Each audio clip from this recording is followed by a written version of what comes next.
Et ce que je pense que ça prend pour persévérer et réussir, il faut, premièrement, je pense, une des principales difficultés pour les jeunes, c'est de comprendre pourquoi ils sont à l'école, pourquoi ils ont besoin d'être ici, à qu'est-ce que ça va donner, etc.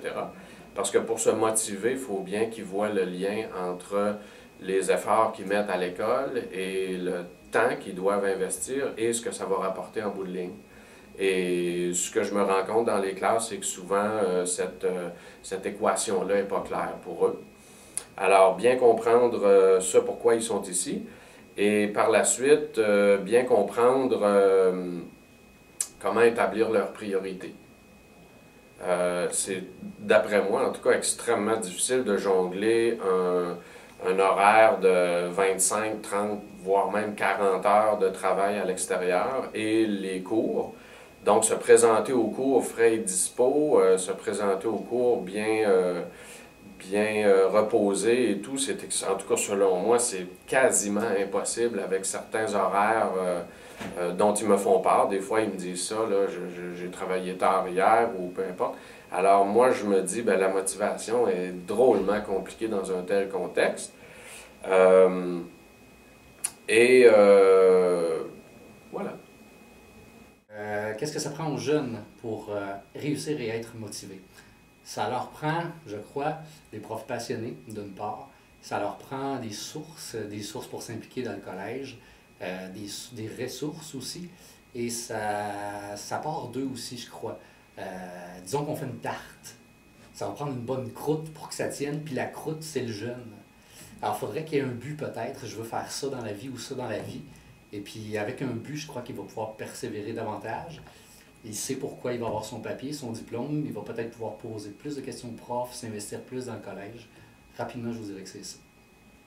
Je pense qu'on faut d'abord, nous, être motivateur. Puis, une de ces façons-là, moi, que j'ai trouvé dans mes cours, c'est de m'impliquer.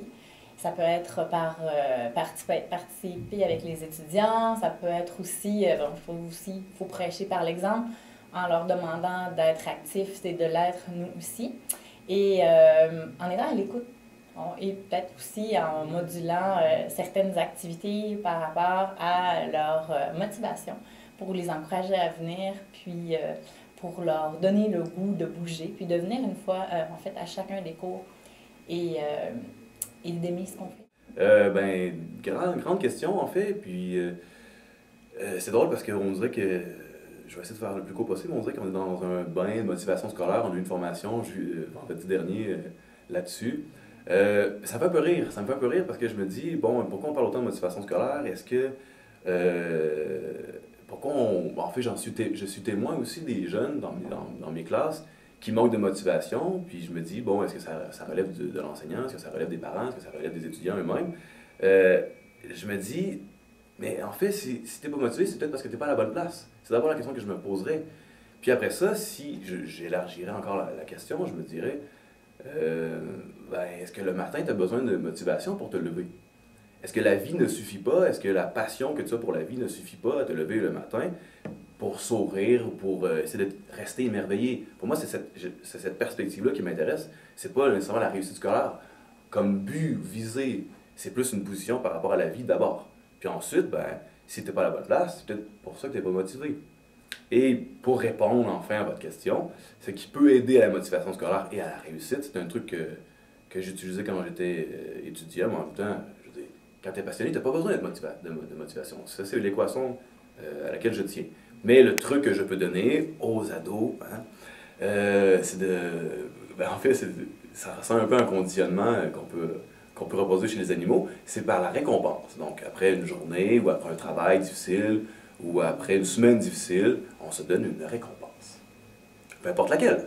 Peu importe laquelle. Voilà ma réponse. Moi, la première chose qui me vient à la tête, là, c'est la question des modèles. Donc, les jeunes n'ont pas toujours de modèles bien établis quand ils viennent faire des études. Quand je parle de modèles, ça peut être les parents qui peuvent être des modèles, ça peut être les enseignants sont des modèles très importants.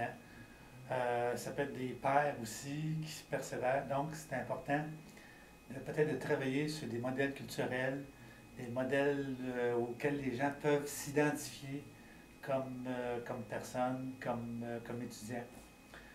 Souvent, les gens qui viennent surtout des milieux défavorisés n'ont pas nécessairement des modèles professionnels pour vous montrer comment ça fonctionne, la persévérance, la réussite.